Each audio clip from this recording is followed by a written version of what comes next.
Welcome back to another exciting chemistry lesson. In the previous lesson, we learned about empirical formula and molecular formula. Today, we are going to look at combustion analysis. Well, with this analysis, we can determine the percent composition. That is, we can determine in terms of either percent, or once we have percent, we can now determine in grams, okay? And with that information, we can determine the empirical formulas. So as always, once you have percent composition or the grams of each element in a compound, we can determine the empirical formula. Now, combining with mass spectrometry, which is another separate skill, we can determine the molar mass. And together with the empirical formula and the molar mass, we can now determine the molecular formula of the compound, which tell you the exact number of atoms in that particular compound. So let's look at combustion analysis. So let's review what is a combustion. A combustion is a reaction that gets burned with oxygen. In most cases, it is a hydrocarbon. Hydro is hydrogen, carbon is carbon. So a hydrocarbon basically consists of a carbon and hydrogen in that particular compound. And this hydrocarbon compound is treated with excess oxygen gas. So this is O2 right there. Now, what is the result that are produced from this combustion? In any combustion, you are going to make carbon dioxide and water. And of course, energy, a lot of energy. So during combustion analysis, what we can do is we can absorb, right? We can absorb carbon dioxide, and then we also can absorb water as well by special absorbents. So each has its unique absorbent. So there will be an absorbent for water, there will be absorbent for carbon dioxide, and of course we can determine the mass once the combustion analysis is over. Using the mass of carbon dioxide and water, in this case, if we look at this, we are treated with excess oxygen, right? But we have a specific amount of carbon dioxide and hydrogen.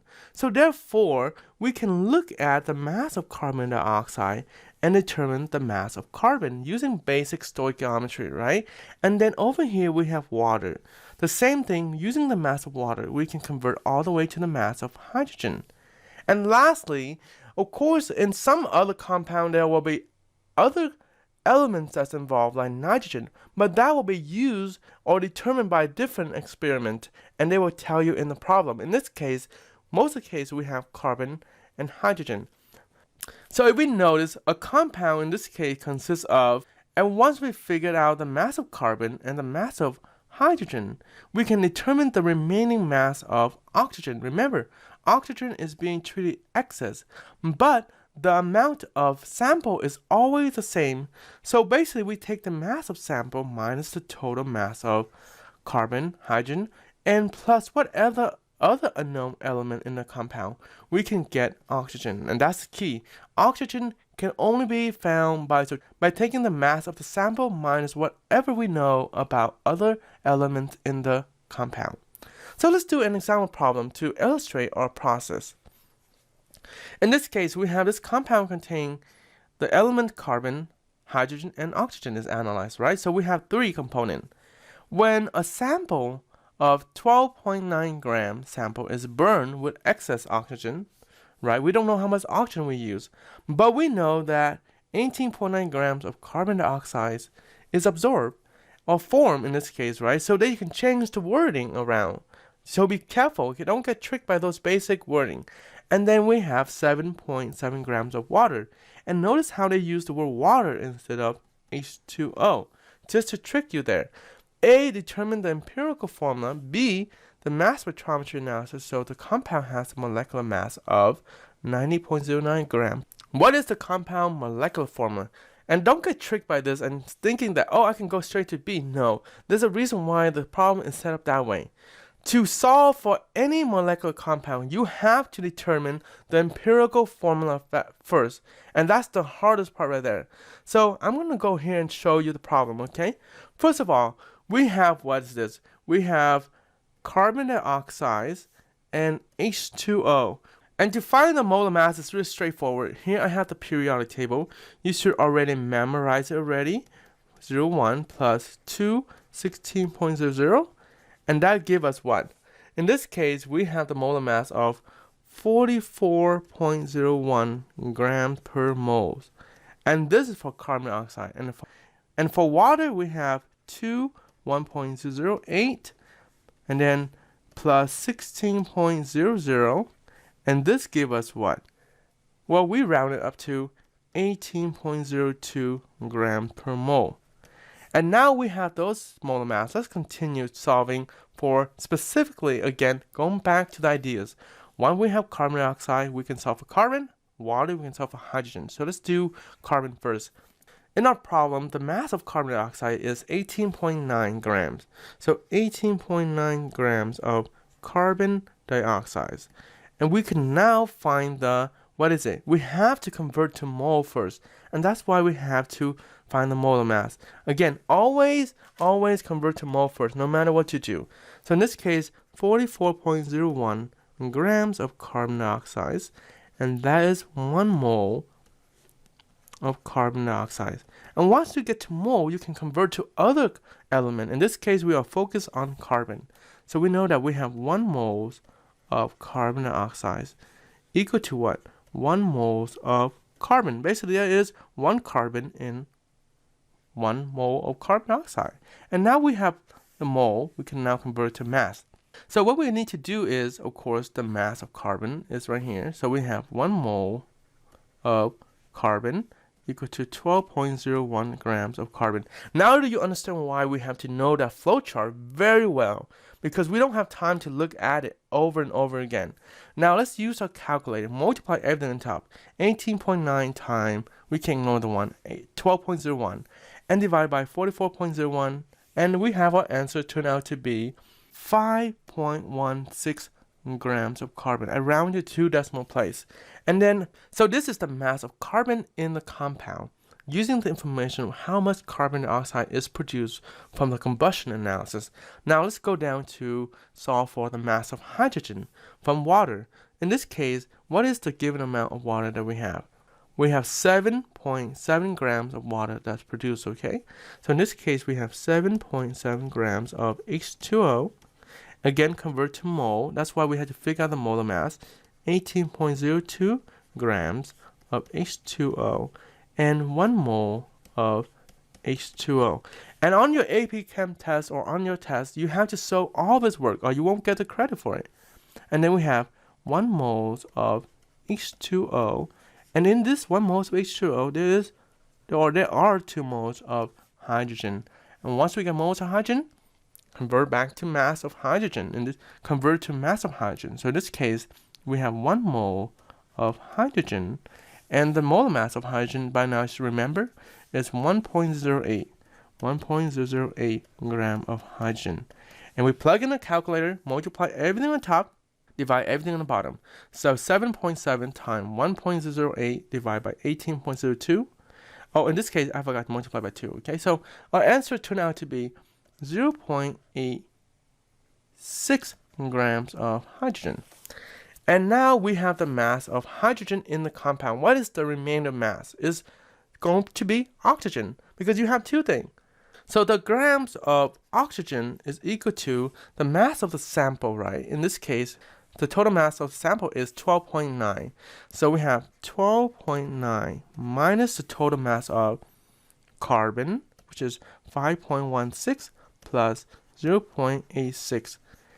And of course, in other compound, they will try to trick you and they will add in other elements as well. But the same process as always. You continue to add whatever you have, okay? Because the only way to find the mass of oxygen is taking the sample minus what's given to us when we solve for it, okay? So don't get tricked by that. Now let's go back and continue with the problem. Plug in the calculator, and that turned out to be 6.93 grams of oxygen. So now we have the mass of each of the elements in a compound. In some case, they will try to trick you. They still give you the mass. They just give you percentage because you get used to solving this type of problem. And they make it easy for you, but in the same time, they trick you. They say, oh, this percent of carbon, this percent of hydrogen, this percent of oxygen. If that's the case, you have percent composition, so that's even easier, right? So don't get tricked. Remember, you have to focus on the basic step. And that is, how do we determine the mass of each element in a compound from whatever information given to you. So now let's finish it off, convert to mole. So I'm going to convert it to mole. So let's convert them all to mole. So in this case right here, we have for carbon, we have 12.01 grams of carbon, and that is 1 moles of carbon. And we do the math in a calculator. That turned out to be 0.43 moles of carbon. And then here for hydrogen, we have 1.008 grams of hydrogen and 1 mole of hydrogen. And plug in the calculator, we have 0.85 moles of hydrogen. And lastly, for oxygen, is 16.00 grams of oxygen, 1 mole of oxygen. And that turned out to be 0.43 moles of oxygen. So the last step is we have to find the whole number ratio, or the smallest whole number ratio to be exactly. And the way to do that, you go back to the empirical formula. We have to divide by the smallest number of mole, which is either this one or that one. So 0.43. So I want to choose a different color again. In this case, I'm going to divide by 0.43. That is equal to 1. And this is 0.43. That turned out to be, what is this? 1.98, which is equivalent to 2. And then this one, 0.43, and that turns out to be 1. So our empirical formula in this case is going to be CH2O, because we don't write the 1, right? So going back here, our empirical formula, CH2O. Now let's go to B. So with B, it's giving us the molar mass of the compound. And what do we know about the molar mass of the compound? Well, the ratio between the molar mass of the compound and the molar mass of this, we can figure out the multiplier. To find the molar mass for this is really easy. So we have 12.01 plus 1.008 plus 16. That turned out to be 30.03 grams per mole. Okay? So this is the molar mass of the empirical formula, right? So now we have to get the multiplier. To determine the multiplier, we take the molar mass of whatever the compound molar mass is, 9.09 divided by 30.03. And that turned out to be 3.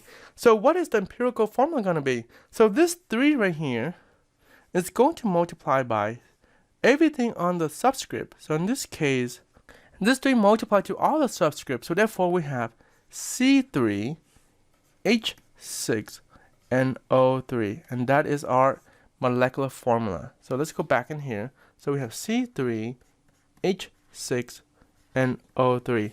Now let's go check our answer. So in this case, we have CH2O. And here we have C3H6O3, and then submit and finish, and there you go. So again, take the time to show your work. For AP Chemistry, especially for AP Chemistry and College Chemistry, you have to take the time to show your work.